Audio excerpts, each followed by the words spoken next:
ನಮಸ್ಕಾರ ವೀಕ್ಷಕರೇ. ಗೆಳತಿ ಹಚ್ಚು ಬಾ ದೀಪವ, ಮನೆಯಲ್ಲದೆ ಮನವನ್ನು ಬೆಳಗಿಸು, ಬದುಕನ್ನು ಅರಳಿಸು. ಆ ದೀಪ ನೂರಾಗಿ ಸಾವಿರಾಗಿ ಮಾನವತೆಯ ಹೂವು ಅರಳಲಿ, ಘಮ ಘಮಿಸಲಿ ಅಂತ ಲೇಖಕಿ ನಿರ್ಮಲಾ ಹೆಗಡೆ ಅವರು ಹೇಳಿದ್ದಾರೆ. ಅಂದ್ರೆ ಸಮಾಜದಲ್ಲಿ ಹೆಣ್ಣಿಗೆ ಅಷ್ಟೊಂದು ಶ್ರೇಷ್ಠತೆ ಇದೆ. ಹಾಗಿದ್ರೆ ಇಂದು ನಮ್ಮ ಕಾರ್ಯಕ್ರಮದಲ್ಲಿ ಘಮ ಘಮಿಸುವ ರುಚಿ ರುಚಿಯಾದ ಅಡುಗೆಯನ್ನ ಮಾಡ್ಕೊಡೋಕೆ ಹಾಗೇನೆ ನಿಮ್ಮೆಲ್ರಿಗೂ ಹೇಳ್ಕೊಡೋಕೆ ಯಾವ ಅತ್ತೆ ಸೊಸೆ ಜೋಡಿ ಬರ್ತಿದ್ದಾರೆ ಅಂತ ತಿಳ್ಕೊಳ್ಳೋಣವಾ?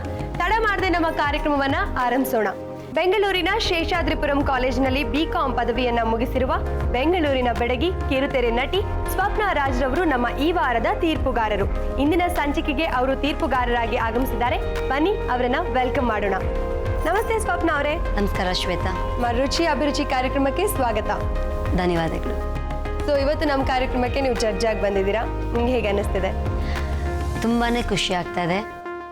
ಮೊದಲನೇದಾಗಿ ಜಿ ಕನ್ನಡ ವೀಕ್ಷಕರೆಲ್ಲರಿಗೂ ಸ್ವಪ್ನ ರಾಜ್ ಮಾಡುವ ನಮಸ್ಕಾರಗಳು. ಅಡುಗೆ ಅಂದರೆ ಯಾರಿಗೆ ಇಷ್ಟ ಆಗೋದಿಲ್ಲ ಅಲ್ವಾ? ನನಗೂ ಅಡುಗೆ ಮಾಡೋದು ಅಂದ್ರೆ ಇಷ್ಟ, ಅಡುಗೆ ಬಡಿಸೋದು ಅಂದರೆ ತುಂಬ ಇಷ್ಟ. ಬಹುಶಃ ನಮ್ಮ ಅತ್ತೆ ಜೊತೆ ನಾ ಬಂದಿದ್ರೆ ನಾನು ಇವತ್ತು ರುಚಿ ಅಭಿರುಚಿ ಬೆಸ್ಟ್ ಅತ್ತೆ ಸೊಸೆ ಸ್ಪರ್ಧೆಯಲ್ಲಿ ನಾನು ಸ್ಪರ್ಧಿಸ್ತಾ ಇದ್ದೆ. Better luck next time for me, ಏನಂತೀರಾ? ಹಾಗಿದ್ರೆ ಇವತ್ತಿನ ಅತ್ತೆ ಸೊಸೆ ಜೋಡಿನ ಕರೆದು ಬಿಡೋಣ. ಖಂಡಿತ. 4 ಅಡುಗೆಗಳನ್ನ ಕಲಿಯೋಕೆ ನೀವು ರೆಡಿನಾ? ಯಲಹಂಕ ಏರಿಯಾದಲ್ಲಿರೋರಿಗೆ ಆರ್ಟಿ ನಗರದ ಶ್ರೀ ಸಾಯಿ ಮಂದಿರದಲ್ಲಿ ಆಡಿಷನ್ ನಡೀತು. ಇಲ್ಲಿ ಸೆಲೆಕ್ಟ್ ಆಗಿರುವಂತಹ ಮೊದಲನೇ ಅತ್ತೆ ಸೊಸೆ ಜೋಡಿ ರಾಧಾ ಮತ್ತು ಲಕ್ಷ್ಮಿ ಅವರು ಇವತ್ತಿನ ಕಾರ್ಯಕ್ರಮಕ್ಕೆ ಆಗಮಿಸಿದ್ದಾರೆ. ನಮಗೆ 4 ಒಳ್ಳೊಳ್ಳೆ ರೆಸಿಪಿಗಳನ್ನ ಹೇಳ್ಕೊಡಕ್ಕೆ. ಹಾಗಿದ್ರೆ ಅವರನ್ನ ವೆಲ್ಕಮ್ ಮಾಡೋಣ. ಬನ್ನಿ. ನಮಸ್ಕಾರ. ನಮಸ್ಕಾರ.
ಶುಂಠಿ ಪೇಸ್ಟ್, ಹೆಚ್ಚಿದ ಹಸಿಮೆಣಸಿನಕಾಯಿ ಹಾಕಿ ಬಾಡಿಸಿಕೊಳ್ಳಿ. ಮಿಕ್ಸಿ ಜಾರಿಗೆ ಕಾಯಿ ತುರಿ, ನೀರು ಹಾಕಿ ರುಬ್ಬಿಕೊಳ್ಳಿ. ನಂತರ ಬೇಯಿಸಿದ ಬೀಟ್ರೂಟ್, ಕ್ಯಾರೆಟ್, ಪಾಲಕ್ ಎಲ್ಲವನ್ನು ಪ್ರತ್ಯೇಕವಾಗಿ ಮಿಕ್ಸಿ ಜಾರಿಗೆ ಹಾಕಿ ರುಬ್ಬಿಕೊಳ್ಳಿ. ಈಗ ರುಬ್ಬಿಕೊಂಡ ಮಿಶ್ರಣವನ್ನು ಅಕ್ಕಿ ಎಲ್ಲವನ್ನೂ ಬಾಡಿಸಿಕೊಂಡ ತರಕಾರಿಗಳಿಗೆ ಹಾಕಿ ಒಂದು ಕೂಗು ಕೂಗಿಸಿ ಕೊನೆಯಲ್ಲಿ ಉಪ್ಪು ಹಾಕಿ ಕಲಸಿದ್ರೆ ಜ್ಯೂಸಿ ಪಲಾವ್ ಸವಿಯಲು ಸಿದ್ಧ. ಸಾಂಬಾರ್ ಅಥವಾ ಪಲ್ಯಗಳಲ್ಲಿ ಖಾರ ಕಡಿಮೆ ಆಗಬೇಕು ಅಥವಾ ಖಾರ ಇಷ್ಟಪಡದೇ ಇರೋರು ಏನು ಮಾಡಬೇಕು? ಹಸಿಮೆಣಸಿಕಾಯಿ ಅಥವಾ ಒಣಮೆಣಸಿಕಾಯಿನ ಉಪಯೋಗಿಸೋರು ಅದರಲ್ಲಿರುವಂಥ ಬೀಜನ ತೆಗೆದು ಸಿಪ್ಪೆನ ಮಾತ್ರ ಹಾಕಿದ್ರೆ ಪರಿಮಳ ಇರುತ್ತೆ, ಜೊತೆಗೆ ರುಚಿಯಾಗೂ ಇರುತ್ತೆ, ಖಾರ ಜಾಸ್ತಿನೂ ಆಗಲ್ಲ. ಹಾಗಿದ್ರೆ ಟ್ರೈ ಮಾಡ್ತೀರಾ ಅಲ್ವಾ? ಈಗ ಅತ್ತೆ ರಾಧಮ್ಮ ಅವರು ಏನು ಹೇಳ್ಕೊಡ್ತಿದ್ದಾರೆ ಅಂತ ನೋಡೋಣವಾ? ರಾಧಾ ಅವರೇ, ಏನು ಮಾಡ್ತಿದ್ದೀರಾ? ಗೋಂಗೂರು ಪಲ್ಯ.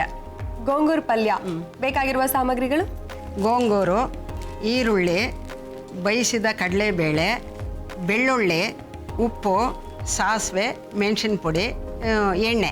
ಏನು ಮಾಡ್ತೀರಾ ಈಗ? ಈಗ ಬಾಣಲಿ ತಗೊಂಡು ಫಸ್ಟು ಎಣ್ಣೆ ಹಾಕ್ತೀನಿ. ಎಣ್ಣೆ ಕೊಡಿ.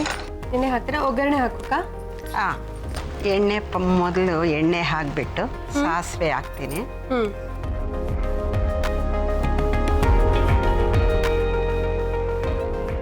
ಸ್ವಲ್ಪ ಒಂದು 1/4 ಸ್ಪೂನು ಸಾಸಿವೆ ಹಾಕಿ. ಸ್ವಪ್ನ, ನಿಮ್ಮ ಎಷ್ಟನೇ ಏಜಿಗೆ ನೀವು ಇಂಡಸ್ಟ್ರಿ ಅಥವಾ ಕಿರುತೆರೆಗೆ ಎಂಟ್ರಿ ಕೊಟ್ಟಿದ್ದು? ಏಜ್ ಹೇಳ್ಬೇಕಾ, ಸೀರಿಯಲ್ ಹೇಳ್ಬೇಕಾ? ಎರಡು. ಏಜ್ ಹೇಳಿದ್ರೆ ಎಲ್ರಿಗೂ ಗೊತ್ತಾಗ್ಬಿಡುತ್ತೆ ನನ್ನ ವಯಸ್ಸು ಎಷ್ಟು ಅಂತ. ಬಟ್ ಎಷ್ಟು ವರ್ಷದಿಂದ ಇದ್ದೀರಾ ಅಂತ ಹೇಳಿದ್ರೆ ಕ್ಯಾಲ್ಕುಲೇಟ್ ಆಗುತ್ತೆ, ಸೊ ನಾನು ಹೇಳಲ್ಲ ಅದನ್ನ. ನಾನು ಇಂಡಸ್ಟ್ರಿಗೆ ಬಂದಿದ್ದು 96-97ನೇ ಇಸ್ವಿಲಿ.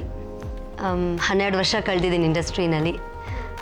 ಎಷ್ಟು ಸೀರಿಯಲ್ಸ್ ಮಾಡಿದ್ದೀನಿ ಅಂತ ನಾನೇ ಲೆಕ್ಕ ಇಟ್ಟಿಲ್ಲ, ಹಾಗಾಗಿ ಎಷ್ಟು ಸೀರಿಯಲ್ಸ್ ಮಾಡಿದ್ದೀನಿ ಅಂತ ಹೇಳಕ್ ಬರಲ್ಲ. ಅನ್ಕೌಂಟಬಲ್ ಅಲ್ವಾ?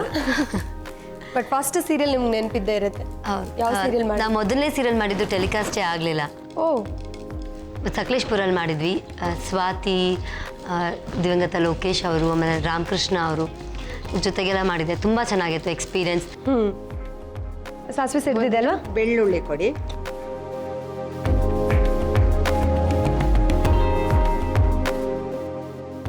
ಈರುಳ್ಳಿ ಕೊಡಿ.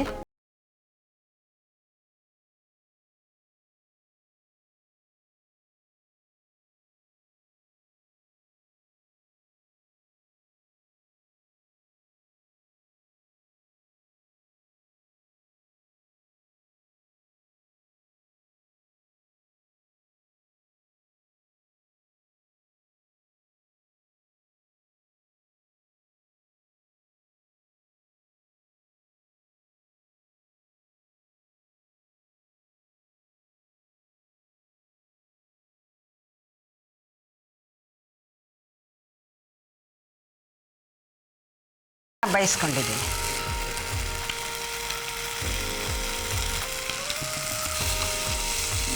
ರಾಧಾ ಅವರೇ, ಯಾರಿಂದ ಕಲ್ತ್ರಿ ನೀವು ಇದನ್ನ? ನಾನು ಕೆಲವೆಲ್ಲ ಓನು.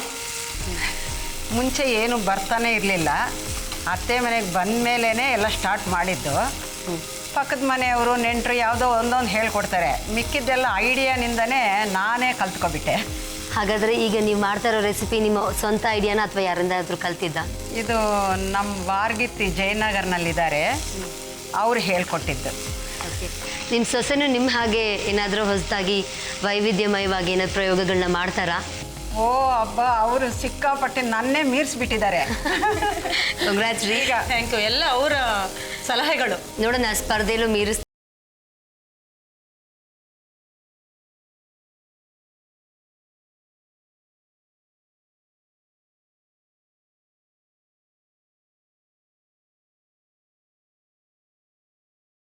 ಹೆಲ್ತಿ ಅಲ್ಲ, ತುಂಬ ಹೆಲ್ತಿ.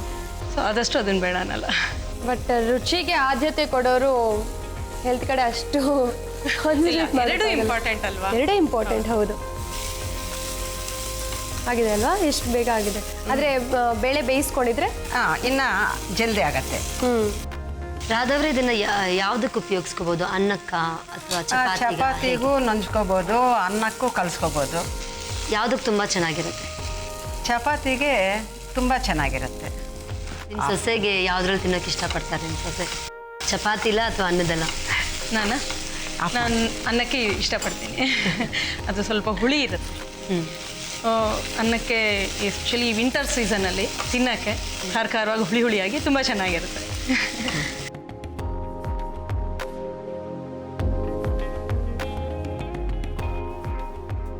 ಸೊಪ್ಪಿನ ವಾಸನೆ ಘಮ್ ಅಂತ ಇದೆ. ಒಗ್ಗರಣೆ ಎಲ್ಲ ತುಂಬ ಹಾಕಿ- ಚೆನ್ನಾಗಿರುತ್ತೆ. ಹ್ಮ್ ಗೋಂಗೂರು ಪಲ್ಯ ಟೇಸ್ಟಿಯಾಗಿರುತ್ತೆ, Okay. ಸೂಪರ್ಗಿರುತ್ತೆ. ಸೊ ಟೇಸ್ಟ್ ಮಾಡ್ಬಿಟ್ಟು ಹೇಳ್ತೀವಿ ಸೂಪರ್ ಆಗಿತ್ತಾ ಇಲ್ವಾ ಅಂತ. ಓಕೆ ಓಕೆ, ಸ್ನೇಹಿತರೆ, ನೋಡಿದ್ರಲ್ವಾ ತುಂಬಾನೇ ಬೇಗ ಮಾಡಬಹುದಾದಂಥ ರೆಸಿಪಿ, ತುಂಬಾ ಈಸಿ ಆಗಿರುವಂತಹ ರೆಸಿಪಿ ಗೊಂಗುರ ಪಲ್ಯ ಈಗ ಸಿದ್ಧವಾಗಿದೆ.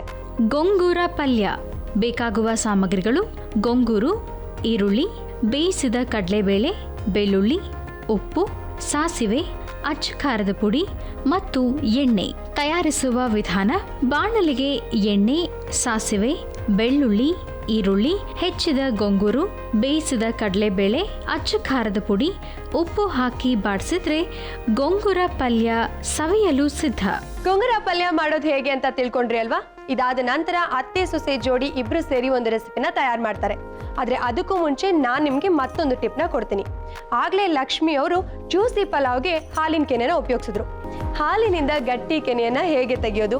ರಾತ್ರಿನೇ ಹಾಲನ್ನ ಸಣ್ಣ ಉರಿನಲ್ಲಿ ಕಾಯಿಸಿ ಅದನ್ನ ಆರಿಸಿ ಫ್ರಿಡ್ಜ್ ನಲ್ಲಿ ಇಟ್ಟು ಬೆಳಗ್ಗೆ ಮತ್ತೆ ತೆಗೆದ್ರೆ ಹಾಲಿನ ಕೆನೆ ಗಟ್ಟಿಯಾಗಿರುತ್ತೆ. ಹಾಗಿದ್ರೆ ಟ್ರೈ ಮಾಡ್ತೀರಾ ಅಲ್ವಾ? ಈಗ ಅತ್ತೆ ಸೊಸೆ ಜೋಡಿ ಇಬ್ರು ಸೇರಿ ಏನ್ ರೆಸಿಪಿ ಹೇಳ್ಕೊಡ್ತಿದ್ದಾರೆ, ಬನ್ನಿ ಬೇಗ ಕಲ್ತ್ಕೊಳ್ಳೋಣ. ಏನ್ ಮಾಡ್ತಿದ್ರ ಲಕ್ಷ್ಮಿ? ಈಗ ಪಾಲಕ್ ಪಕೋಡ ವಿತೌಟ್ ಯೂಸಿಂಗ್ ಆಯಿಲ್. ಪಾಲಕ್ ಪಕೋಡ ಮಾಡ್ತಿದ್ರೆ ಎಣ್ಣೆ Without using oil, ಹಾ. ಓಕೆ, ಇದಕ್ಕೆ ಬೇಕಾಗಿರುವಂತ ಸಾಮಗ್ರಿಗಳು ಹೇಳ್ತೀರಾ? ಪಾಲಕ್ ಸೊಪ್ಪು, ಕಡಲೆ ಹಿಟ್ಟು, ಮೊಸರು, ಸ್ವಲ್ಪ ಕೆನೆ, ಮೆಣಸಿನ ಪುಡಿ, ಹಸಿಮೆಣಸಿನಕಾಯಿ ಖಾರ, ನಿಂಬೆಹಣ್ಣು, ಉಪ್ಪು, ಜೀರಿಗೆ, ಮೆಣಸು. ಶುರು ಮಾಡ್ತೀರಾ? ಹಾ. ಸೊ ಇದು ಯಾರ ಅಡುಗೆ? ಇದು ನನ್ನ ಕಸಿನ್ ಹೇಳ್ಕೊಟ್ಟಿದ್ದು. ಸೊ ನೀವು ಮಾಡ್ತೀರಾ, ನಿಮ್ಗೆ ನಿಮ್ಮ ಅತ್ತೆ ಹೆಲ್ಪ್ ಮಾಡ್ತಾರೆ? ಹಾ. ಓಕೆ, ಏನ್ ಮಾಡ್ತೀರಾ ಈಗ? ಮೊದಲು ಈಗ ಫಸ್ಟು ಪಾಲಕ್ ಸೊಪ್ಪು ಕಲ್ಸ್ಕೋಬೇಕಾ? ಹೌದು. ಸ್ವಪ್ನ ಆಯಿಲ್ನ ಉಪಯೋಗಿಸದೆ ಪಕೋಡ ಮಾಡ್ತಾರಂತೆ, ನೀವು ಯಾವಾಗಾದ್ರೂ ಮಾಡಿದ್ದೀರಾ? ಖಂಡಿತ ಇಲ್ಲ. ಇಲ್ಲ. ಸೊ ಕಲ್ತ್ಕೊಂಡು ಮಾಡ್ತೀರಾ ಮನೇಲಿ? ಖಂಡಿತ. ಯಾರನ್ನ ಇಂಪ್ರೆಸ್ ಮಾಡಕ್ಕೆ? ಅತ್ತೆ ಇಂಪ್ರೆಸ್ ಮಾಡಕ್ಕ, ಹಸ್ಬೆಂಡ್ ಇಂಪ್ರೆಸ್ ಮಾಡಕ್ಕೆ? ಎಲ್ಲರನ್ನೂ ಇಂಪ್ರೆಸ್ ಮಾಡ್ಬೇಕು, ಎಲ್ಲರೂ ಮುಖ್ಯನೇ. ಓಕೆ. ಮತ್ತೆ ಈಗೇನು ಹಾಕ್ತೀರಾ? ಈಗ ನಿಂಬೆಹಣ್ಣು. ನೀವೆಲ್ಲ ಸೊಪ್ಪನ್ನ ಉಪಯೋಗಿಸಿ ಮಾಡ್ತೀರಲ್ಲ ಹೌದು ಅಡುಗೆಗಳನ್ನ? ಹೌದು, ನ್ಯೂಟ್ರಿಷಿಯಸ್ ಫುಡ್ ಅಲ್ಲ. ಸ್ಟಾರ್ಟಿಂಗೇ ಹೇಳ್ಬಿಟ್ರಿ. ಹಾ, ಹಾ. ರಾಧಾ ಅವರೇ, ನಿಮ್ಮ ಹವ್ಯಾಸಗಳೇನು ಅಡುಗೆ ಮಾಡೋದು ಬಿಟ್ಟು? ನಮಗೆ ದೇವಸ್ಥಾನಗಳು, ದಾನ ಧರ್ಮ, ಎಲ್ಲ ಮಂತ್ರಗಳು ಹೇಳ್ಕೊಡೋದು. ಮಂತ್ರಗಳನ್ನ ಹೇಳ್ಕೊಡ್ತೀರಾ? ಯಾವ ರೀತಿ? ಮಕ್ಕಳಿಗೆ ಹ್ಮ್ ಮಂತ್ರ ಪುಷ್ಪ, ಹ್ಮ್ ಸಣ್ಣ ಸಣ್ಣ ಶ್ಲೋಕ, ಲಿಂಗಾಷ್ಟಕಂ, ಮಹಾಲಕ್ಷ್ಮಾಷ್ಟಕಂ, ಸಣ್ಣ ಸಣ್ಣದೆಲ್ಲ ಹೇಳ್ಕೊಡ್ಬೇಕು ಅಂದರೆ ಇಷ್ಟ. ಮಕ್ಕಳಿಗೆ ಇಂಟ್ರೆಸ್ಟು, ಜಲ್ದಿ ಕಲ್ತ್ಕೊಬಿಡ್ತಾರೆ. ಹ್ಮ್ ಹ್ಮ್ ಹ್ಮ್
ಪಕೋಡ ಆಯಿಲ್ ಫ್ರೀ.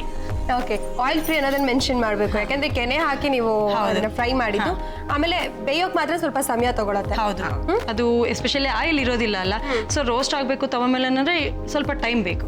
ನೀವು ಹುಷಾರಾಗಿ ನೋಡ್ಕೋತಾ ಇರ್ಬೇಕು, ಇಲ್ಲಾಂದ್ರೆ ತಳ ಹತ್ತತ್ತೆ ಅಲ್ವಾ. ಚೆನ್ನಾಗಿ ಟೈಮ್ ಪಾಸ್ ಆಗುತ್ತೆ. Evening snacks. ಈವ್ನಿಂಗ್ ಸ್ನ್ಯಾಕ್ಸ್ ನೋಡೋಣ ಟೇಸ್ಟ್ ಹೇಗಿದೆ ಅಂತ. ಸ್ವಪ್ನ ಏನು ಹೇಳ್ತಾರೆ ಅದೇ ಫೈನಲ್. ಓಕೆ ಓಕೆ, ನೋಡಿದ್ರಲ್ಲ ಅತ್ತೆ ಸೊಸೆ ಜೋಡಿ ಮಾಡಿದಂತಹ ಪಾಲಕ್ ಪಕೋಡನ ಘಮ್ ಘಮ್ ಅಂತ ಇದೆ, ಆದ್ರೆ ಟೇಸ್ಟ್ ಹೇಗಿದೆ ಅಂತ ತಿಳ್ಕೊಬೇಕಲ್ವಾ. ನೋಡೋಣ ನಮ್ಮ ಜಡ್ಜಿ ಏನ್ ಹೇಳ್ತಾರೆ ಅಂತ. ಆಯಿಲ್ ಫ್ರೀ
ಮೆಣಸು ಎಷ್ಟು ಹಾಕ್ತೀರಾ?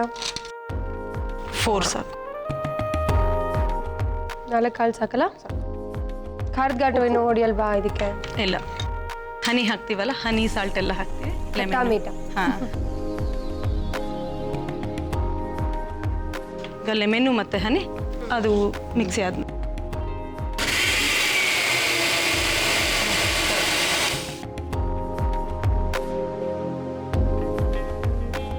ಸೂಪ್ ತರ ಆಗತ್ತಾ ಲಕ್ಷ್ಮಿ? ಹೌದು, ನಾವು ಫ್ರಿಡ್ಜಲ್ಲಿ ಇಟ್ಟು ಕುಡಿದ್ರೆ ಜ್ಯೂಸ್ ಆಗುತ್ತೆ, ಹಾಗೆ ಕುಡಿದ್ರೆ ಸೂಪ್ ಆಗುತ್ತೆ.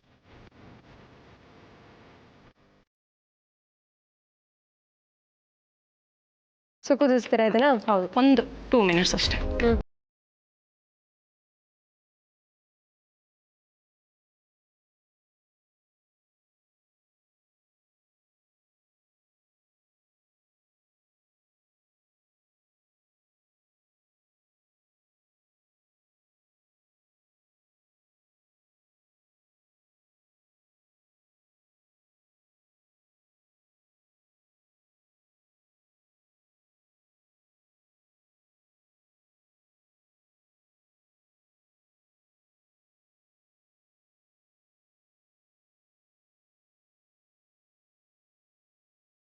ಟೈಮ್ ಸಿಗುತ್ತಾ?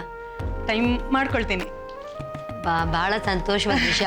ಅದರಲ್ಲೂ ನಿಮ್ಮ ಅತ್ತೆಯವರು ನಿಮ್ಮನ್ನ ತುಂಬ ಮೆಚ್ಕೊಂಡಿದ್ದಾರೆ ಅಡುಗೆ ವಿಷಯದಲ್ಲಿ. ಅಲ್ಲ, ಮನೆಯವ್ರಿಗೋಸ್ಕರ ಅಷ್ಟು ಮಾತ್ರ ಸ್ಪೆಂಡ್ ಮಾಡಿಲ್ಲ ಅಂದರೆ ನಾವು ಇದ್ದು ವೇಸ್ಟ್ ಅಲ್ಲ. Great. ನನಗೆ ಸ್ಪೆಷಲಾಗಿ ಅಡುಗೆಗಳು ಮಾಡೋದು, ಎಲ್ರಿಗೂ ಸರ್ವ್ ಮಾಡೋದು, ಅವರಿಂದ ನಾನು ಟೇಸ್ಟ್ ಎಕ್ಸ್ಪೆಕ್ಟ್ ಮಾಡ್ತೀನಿ. ನನಗೆ ಇಷ್ಟ ಆಗುತ್ತೆ. ಚೆನ್ನಾಗಿಲ್ಲ ಅಂದರೆ ಏನು ಮಾಡ್ತೀರಾ? ಏನಿಲ್ಲ, next time I will make it better. ನಾನು ಯಾವಾಗಲೂ ಫಾಸ್ಟು, ನನಗಿಂತ ಸ್ವಲ್ಪ ಫಾಸ್ಟು. ನಿಮ್ಮ ನೆಕ್ಸ್ಟ್ ಜನರೇಷನ್ ಅಲ್ವಾ, ಹಾಗಾಗಿ ಫಾಸ್ಟ್. ಅವ್ರ ಮಕ್ಕಳು ಇನ್ನೂ ಫಾಸ್ಟ್. ನನ್ನಿಂದ ಎಕ್ಸ್ಪೀರಿಯನ್ಸ್ ಕೊಟ್ಬಿಟ್ಟಿದ್ದೀನಿ. ಈಗ ಇದು ಆಗಿದೆ, ಗ್ಲಾಸಿಗೆ ಹಾಕೋಣ.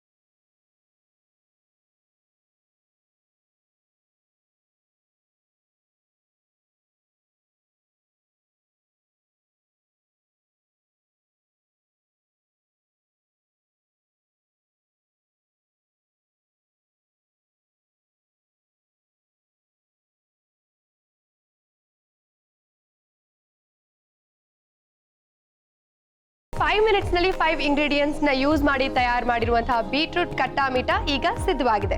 ಬೀಟ್ರೂಟ್ ಕಟ್ಟಾ ಮೀಠಾ ಬೇಕಾಗುವ ಸಾಮಗ್ರಿಗಳು: ಬೇಯಿಸಿದ ಬೀಟ್ರೂಟ್, ನಿಂಬೆಹಣ್ಣು, ಕರಿಮೆಣಸು, ಉಪ್ಪು ಮತ್ತು ಜೇನುತುಪ್ಪ. ತಯಾರಿಸುವ ವಿಧಾನ: ಮೊದಲು ಮಿಕ್ಸಿ ಜಾರಿಗೆ ಬೀಟ್ರೂಟ್, ಕರಿಮೆಣಸು, ಉಪ್ಪು ಹಾಕಿ ರುಬ್ಬಿಕೊಳ್ಳಿ. ಬಾಣಲೆಗೆ ರುಬ್ಬಿಕೊಂಡ ಮಿಶ್ರಣ ನೀರು ಹಾಕಿ 2 ನಿಮಿಷ ಕಾಯಿಸಿ ಅದಕ್ಕೆ ಜೇನುತುಪ್ಪ, ನಿಂಬೆ ರಸ ಸೇರಿಸಿದ್ರೆ ಬೀಟ್ರೂಟ್ ಕಟ್ಟಾ ಮೀಠಾ ಸವಿಯಲು ಸಿದ್ಧ. ಅತ್ತೆ ಸೊಸೆ ಜೋಡಿ ಮಾಡಿದಂತಹ 4 ರೆಸಿಪಿಗಳನ್ನ ಗಾರ್ನಿಶಿಂಗ್ ಮಾಡ್ತಿದ್ದಾರೆ. ಇದಕ್ಕೆ ಸ್ವಲ್ಪ ಸಮಯ ಹಿಡಿಯುತ್ತೆ. ಅಷ್ಟರಲ್ಲಿ ನಾನು ನಿಮಗೆ ಮತ್ತೊಂದು ಟಿಪ್ನ ಕೊಡ್ತೀನಿ. ಕೆಲವು ಬಾರಿ ಸಾಂಬಾರ್ಗೆ ಉಪ್ಪು ಜಾಸ್ತಿ ಆಗ್ಬಿಡತ್ತೆ. ಇದನ್ನ ಕಡಿಮೆ ಮಾಡೋದು ಹೇಗೆ? ಸ್ವಲ್ಪ ಕಾಯಿ ತುರಿ ಹಾಗೂ ಜೀರಿಗೆ ಪುಡಿನ ಹಾಕಿದ್ರೆ ಸಾರಿನ ರುಚಿ ಕೂಡ ಹೆಚ್ಚಾಗುತ್ತೆ, ಉಪ್ಪು ಕಡಿಮೆ ಆಗುತ್ತೆ. ಟ್ರೈ ಮಾಡ್ತೀರಾ ಅಲ್ವಾ? ಈಗ ಗಾರ್ನಿಶಿಂಗ್ ಮಾಡಿರುವಂಥ ರೆಸಿಪಿಗಳು ಹೇಗೆ ಕಾಣ್ತದೆ, ನಮ್ಮ ಜಡ್ಜ್ನ ಇಂಪ್ರೆಸ್ ಮಾಡ್ತಾರಾ? ಬನ್ನಿ ನೋಡೋಣ. ಸೊ ಗಾರ್ನಿಶಿಂಗ್ ಮಾಡಿದ್ದೀರಾ, ತುಂಬ ಚೆನ್ನಾಗಿ ಕಾಣ್ತಿದೆ ಕೂಡ, ಸಿಂಪಲ್ ಆಗಿ. ಮತ್ತೆ ಹೆಸರು ಮರ್ತೋದ್ರು ಕೂಡ ಹೆಸರು ಓದ್ಕೊಂಡು ತಿನ್ಬೋದು. ಅಂಡ್ ಬರೀ 3 ರೆಸಿಪಿ ಇದೆ, ಇನ್ನೊಂದು ತೆಗಿಬೇಕಲ್ವಾ? ತೆಗಿ ನೋಡೋಣ.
ಕರೆಕ್ಟ್ ಆಗಿದೆ. ಖಾರ ಇನ್ನೊಂಚೂರು ಹಾಕಿರ್ಬೋದಿತ್ತು ಅಂತ ನಂಗೆ. ಇವಾಗ ಜನ್ರೇಷನ್ನು ಖಾರ ಕಡಿಮೆನೇ ಯೂಸ್ ಮಾಡ್ತಾರಲ್ಲ, ಇಲ್ಲ ಡಾಕ್ಟರ್ ಶಾಪ್ಗೆ ಹೋಗ್ಬೇಕು ಅಂತ.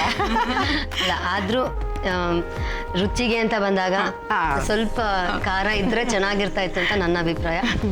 ಸಾಧಾರಣವಾಗಿ ಎಲ್ಲರೂ ಸಪ್ಪೆನೇ ಮಾಡ್ತಾರೆ, ಕೆಲವರು ಸ್ವಲ್ಪ ಜಾಸ್ತಿ ಖಾರ ಇಷ್ಟಪಡ್ತಾರೆ. ಇನ್ನೊಂಚೂರು ಖಾರ ಹಾಕಿದ್ರೆ ಚೆನ್ನಾಗಿ. ಓಕೆ, ತುಂಬಾ ಇಂಪಾರ್ಟೆಂಟ್ ಇದೆ, ಯಾಕಂದ್ರೆ ಎಣ್ಣೆ ಉಪಯೋಗಿಸ್ದಲೇ ಮಾಡಿದೀನಿ ಅಂತ ಹೇಳಿ.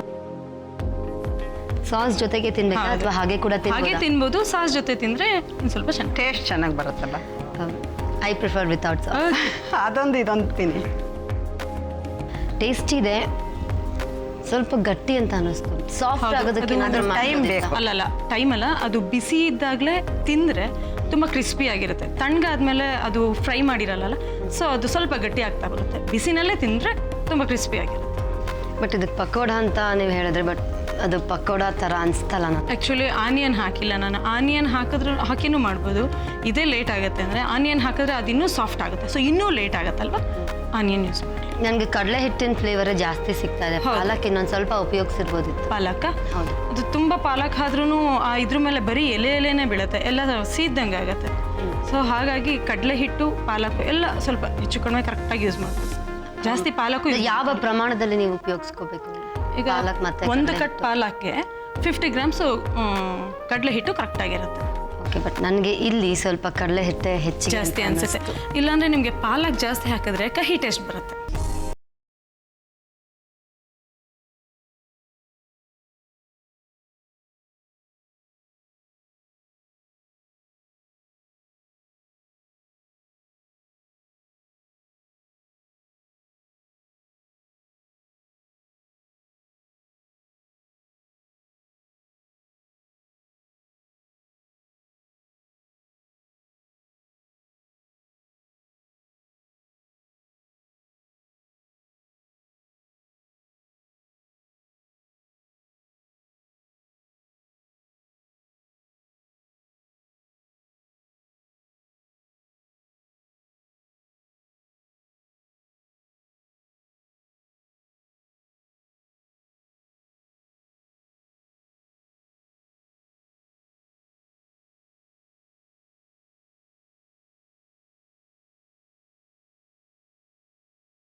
ನಾನು ಲಕ್ಷ್ಮಿ ಅವ್ರನ್ನ ಕೇಳೋಕೆ ಇಷ್ಟಪಡ್ತೀನಿ, ಅವ್ರ ಅತ್ತೆನ ಎಷ್ಟು ಅರ್ಥ ಮಾಡ್ಕೊಂಡಿದ್ದಾರೆ. ಲಕ್ಷ್ಮಿ, ನಿಮ್ಮ ಅತ್ತೆ ರೆಗ್ಯುಲರ್ ಆಗಿ ಎಷ್ಟು ಹೊತ್ತು ಪೂಜೆ ಮಾಡ್ತಾರೆ? ಅರ್ಧ ಗಂಟೆಯಿಂದ 1 ಗಂಟೆವರೆಗೂ ಪೂಜೆ ಮಾಡ್ತಾರೆ. ನನ್ಗೆ ಅರ್ಧ ಒಂದು ಯಾವ್ದು ತೊಗೊಂಡ್ಲಿ? ಇಲ್ಲ, ಕೆಲವು ಸಾರಿ ಅವ್ರಿಗೆ 45 ಮಿನಿಟ್ಸ್ ಆಗುತ್ತೆ, ಕೆಲವು ಸಾರಿ ಹಾಫ್ ಆನ್ ಅವರ್ಗೆ ಆಗೋಗುತ್ತೆ. ಸೊ ಹಾಫ್ ಆನ್ ಅವರಿಂದ 1 ಅವರ್ ಒಳಗಡೆ ಕಂಪ್ಲೀಟ್ ಆಗುತ್ತೆ. ಯಾವ್ದಾರು ಒಂದು ಹೇಳಿ ನೋಡೋದು. ಯಾಕಂದರೆ ಅವ್ರು ಮಾಡೋದು ಯೂಶ್ವಲಿ ಸ್ವಲ್ಪ ಅವ್ರು ಮಾಡೋದು ಸ್ವಲ್ಪ ಸ್ಲೋ ಆಗ್ಬೋದು, ಫಾಸ್ಟ್ ಆಗ್ಬೋದು. ಫಾಸ್ಟಾಗಿ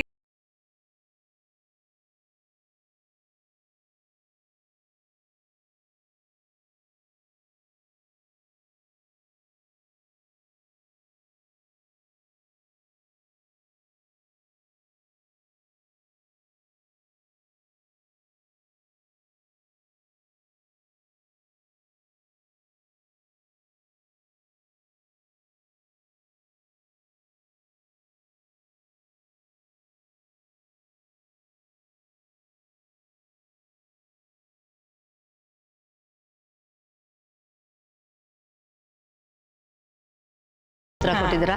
ಇನ್ನ 2 ಕ್ವೆಶನ್ಸ್ ಇದೆ, ನೋಡೋಣ ಎಷ್ಟು ಕರೆಕ್ಟ್ ಉತ್ತರ ಕೊಡ್ತೀರಾ ಅಂತ. ನೀವು ಮದುವೆ ಆಗಿ ನಿಮ್ಮ ಅತ್ತೆ ಮನೆಗೆ ಹೋದ್ಮೇಲೆ ನಿಮ್ಮ ಫ್ಯಾಮಿಲಿ ಅವ್ರ ಜೊತೆ ನೀವು ಹೋಗಿದ್ದ ಮೊದಲನೇ ಟ್ರಿಪ್ ಯಾವುದು? ನಂಜನಗೂಡು. ನಮ್ಮ ಮನೆ ದೇವ್ರು ನಂಜನಗೂಡು. ಸೊ ಯಾರಾದರೂ ಆಗಲಿ ಮದುವೆ ಆದಮೇಲೆ ನಂಜನಗೂಡಿಗೆ ಹೋಗೋದು ನಮ್ಮ. ನೋಡೋಣ ಕರೆಕ್ಟ್ ಆದ ಉತ್ತರ ಅಂತ. ಖಂಡಿತ. ನಂಜನಗೂಡು ಕರೆಕ್ಟ್ ಆದ ಉತ್ತರ. Thank you. ಗುಡ್. ಯಾ ಕೊನೆ ಪ್ರಶ್ನೆಗೆ ಬರೋಣವಾ? ಹಾಂ.